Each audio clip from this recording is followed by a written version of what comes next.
Britain में रूना लैला का कामयाब दौरा आजकल खत्म होने को है। इस दुनिया में कुछ लोग ऐसे होते हैं जिनकी आवाज तो लाखों लोग पहचानते हैं, लेकिन उनके चेहरों से अनजान होते हैं। रूना लैला के गाने के खास अंदाज ने उन्हें गाने की इंडस्ट्री का एक जाना पहचाना सितारा बना दिया है। रूना लैला की एक नई एल्बम सुपर रूना पिछले साल की हिट एल्बम थी। इस एल्बम से चंद गानों की झलकियां पेश हैं और उसके बाद ललिता रूना लैला से बातचीत कर रही हैं।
रूना लैला, आप बांग्लादेश की हैं, वहीं रहती हैं?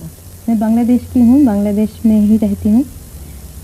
वैसे मैं ये समझती हूँ कि आर्टिस्ट का कोई एक मुल्क नहीं होता, आर्टिस्ट हर मुल्क के लिए होता है और म्यूज़िक हर मुल्क की ज़बान है।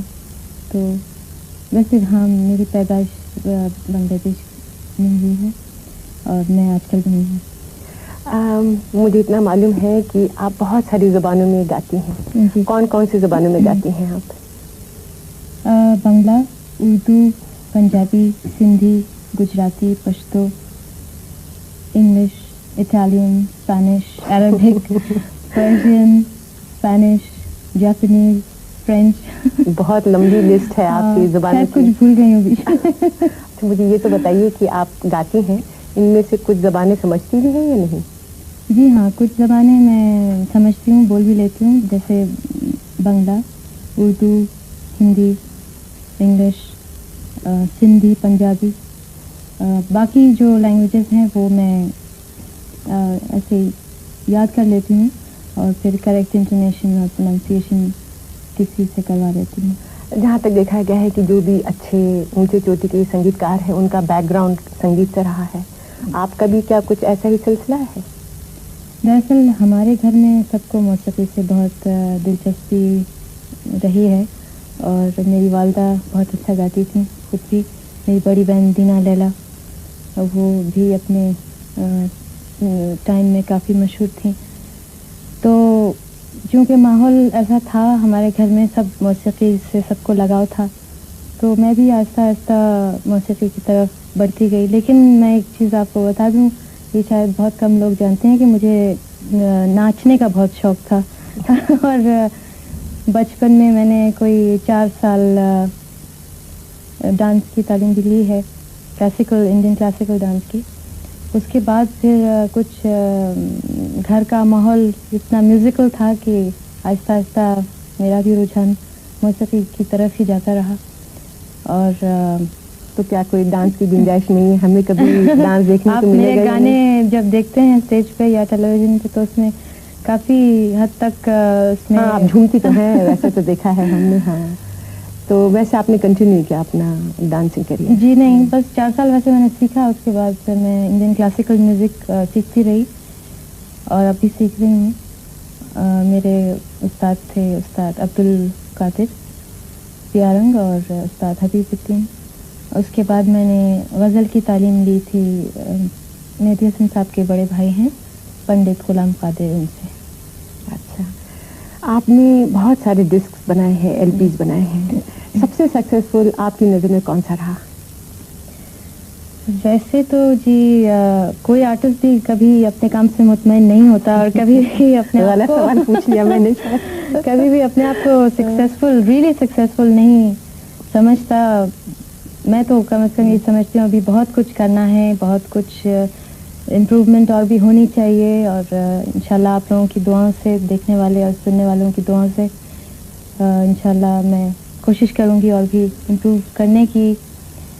वैसे आजकल जो बहुत पॉपुलर है रिकॉर्ड वो है सुपर रूना। पॉपुलर क्यों कह रही हैं आप? बहुत एकदम से नरम होके कह रही हैं। मेरे ख्याल से आपको इसके लिए गोल्ड डिस्क मिला। जी हाँ, गोल्ड डिस्क मिला है और within 1 week it was gold.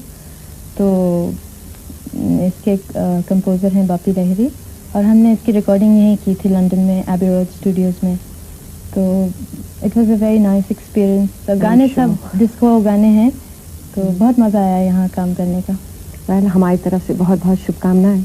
भगवान करे आप ऐसी ही गोल्ड डिस्क बनाती रहें और अपने वतन का नाम रोशन करती रहें। आपको जैसे मालूम ही होगा शायद कि यहाँ पर बहुत सारे बंगला देश के भाई बहन हैं, जल्दी से उनके लिए कुछ आप खास कहना चाहेंगे? मैं उनसे यही कहूँगी कि আপনারা আমার জন্য সবাই দোয়া করবেন যেন আমি আরো দেশের নাম উজ্জ্বল করতে পারি এবং আপনাদের এতটাই সময় আছে, ক্ষমা করবেন। Thank you very much for coming to this.